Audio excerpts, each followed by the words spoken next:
আমাৰ পাকঘৰলৈ নতুন এটা ৰেচিপি লৈ মই স্বাগতম জনাইছোঁ। বলকচোন ৰেচিপিটোলৈ যাওঁ।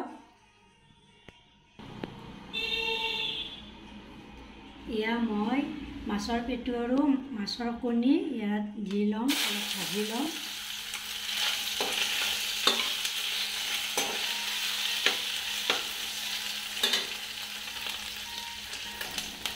এয়া সোৱাদ অনুযায়ী নিমখ আৰু কিছুকুট হালধি বেছি নিদিওঁ।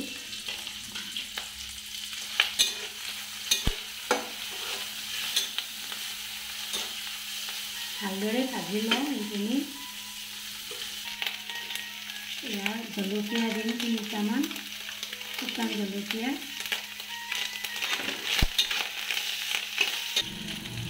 এতিয়া মই ইয়াত ভাত দি ল'ম। এনেদৰে আপোনালোকে খাই পাইছেনে? বুজি পোৱা নাই, এবাৰ খাই চাবচোন, বহুত ভাল লাগে। আমাৰ এইখন আঞ্জা আমাৰ বহুতেই প্ৰিয়।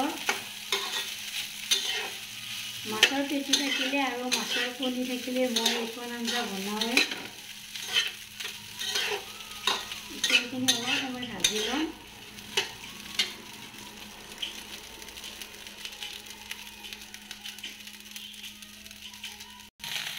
এতিয়া মই ইয়াত কলাখাৰ দিম অলপ।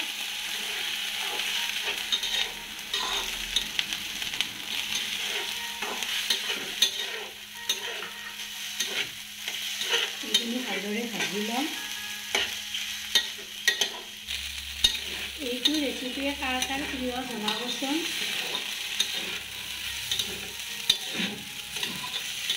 এতিয়া এইখিনি মই নমাই ল'ম। হৈ গৈছে, ভজা হৈছে, ধুনীয়া হৈছে।